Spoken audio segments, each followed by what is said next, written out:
You, John Fitzgerald Kennedy, do solemnly swear. I, John Fitzgerald Kennedy, do solemnly swear. That you will faithfully execute the office of President of the United States. That I will faithfully execute the office of President of the United States. And will, to the best of your ability. And will, to the best of my ability. Preserve, protect, and defend the Constitution of the United States. Preserve, protect, and defend the Constitution of the United States. So help you God. So help me God.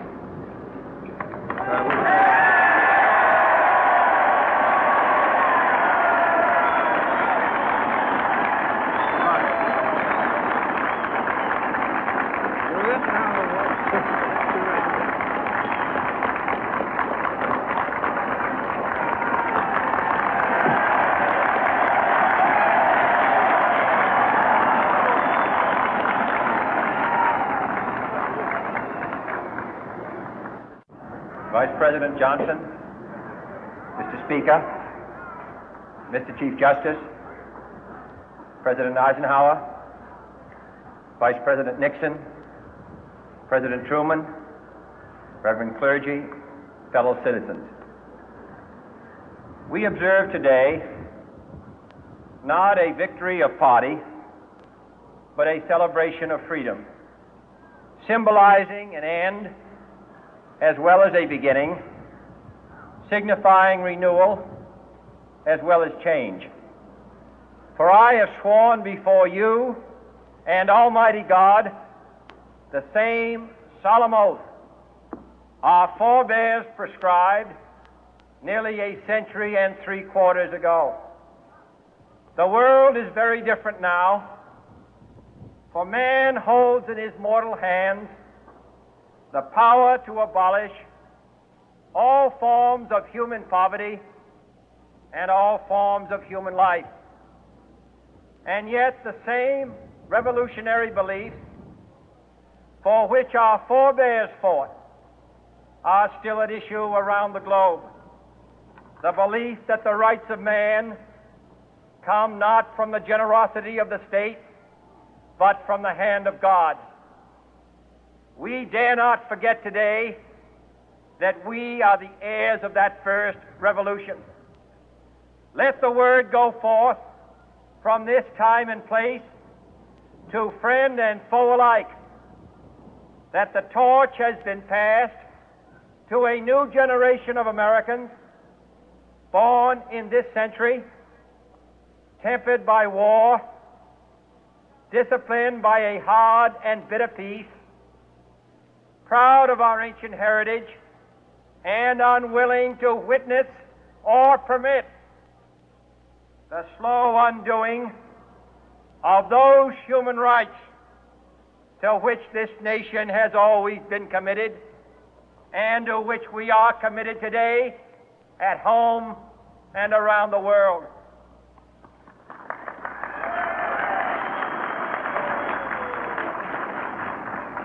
Let every nation know, whether it wishes us well or ill, that we shall pay any price, bear any burden, meet any hardship, support any friend, oppose any foe to assure the survival and the success of liberty.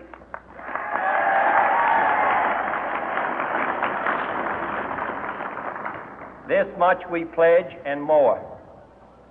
To those old allies whose cultural and spiritual origins we share, we pledge the loyalty of faithful friends. United, there is little we cannot do in a host of cooperative ventures. Divided, there is little we can do, for we dare not meet a powerful challenge at odds and split asunder. To those new states whom we welcome to the ranks of the free, we pledge our word that one form of colonial control shall not have passed away, merely to be replaced by a far more iron tyranny. We shall not always expect to find them supporting our view, but we shall always hope to find them strongly supporting their own freedom, and to remember that in the past, those who foolishly sought power by riding the back of the tiger ended up inside.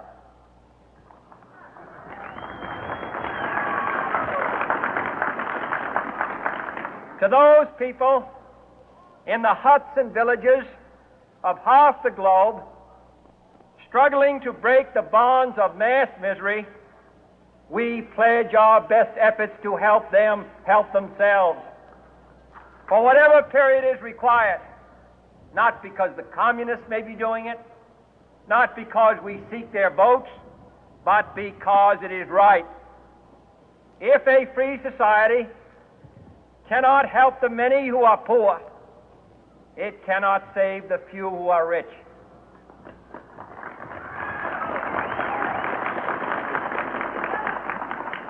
To our sister republics south of our border, we offer a special pledge to convert our good words into good deeds, in a new alliance for progress, to assist free men and free governments in casting off the chains of poverty.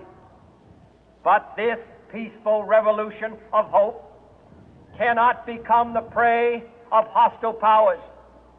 Let all our neighbors know that we shall join with them to oppose aggression or subversion anywhere in the Americas. And let every other power know that this hemisphere intends to remain the master of its own house.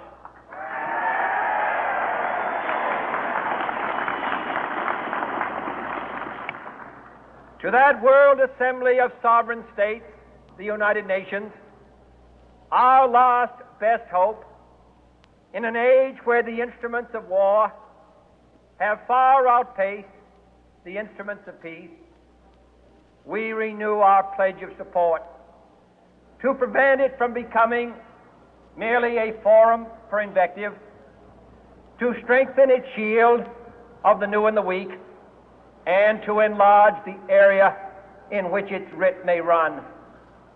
Finally, to those nations who would make themselves our adversary, we offer not a pledge, but a request that both sides begin anew the quest for peace. Before the dark powers of destruction, unleashed by science, engulf all humanity in planned or accidental self-destruction, we dare not tempt them with weakness, for only when our arms are sufficient beyond doubt can we be certain beyond doubt that they will never be employed. But neither can two great and powerful groups of nations take comfort from our present course, both sides overburdened by the cost of modern weapons, both rightly alarmed by the steady spread of the deadly atom, yet both racing to alter that uncertain balance of terror that stays the hand of mankind's final war. So let us begin anew, remembering on both sides that civility is not a sign of weakness, and sincerity is always subject to proof. Let us never negotiate out of fear, but let us never fear to negotiate.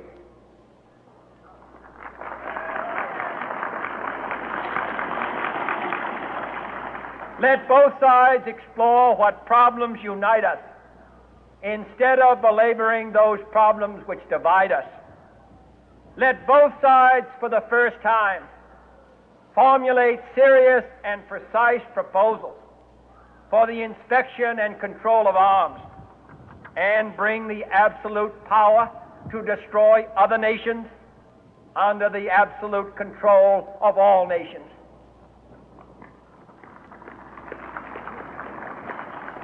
Let both sides seek to invoke the wonders of science instead of its terrors.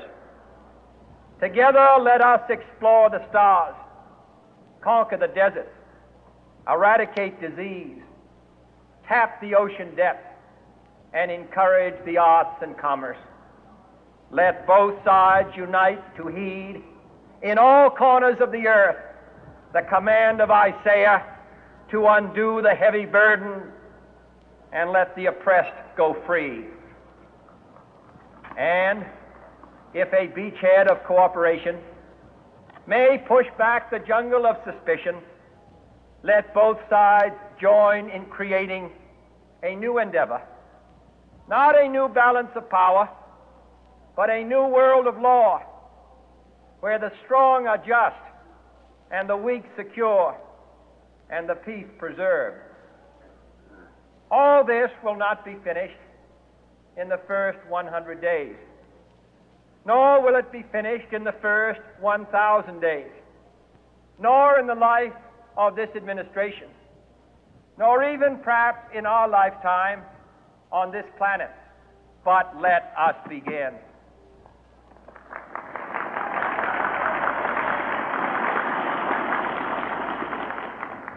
In your hands, my fellow citizens, more than mine, will rest the final success or failure of our course.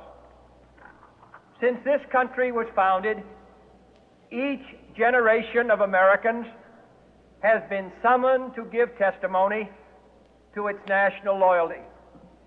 The graves of young Americans who answered the call to service surround the globe.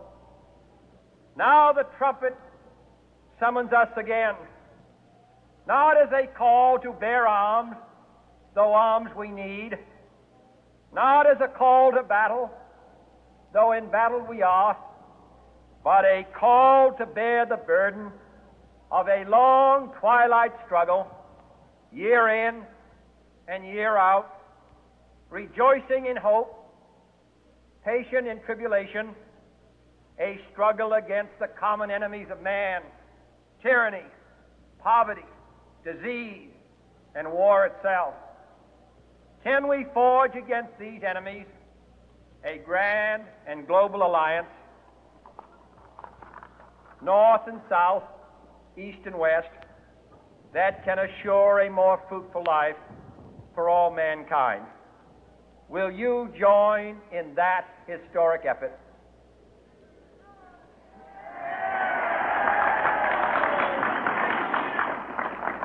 In the long history of the world, only a few generations have been granted the role of defending freedom in its hour of maximum danger.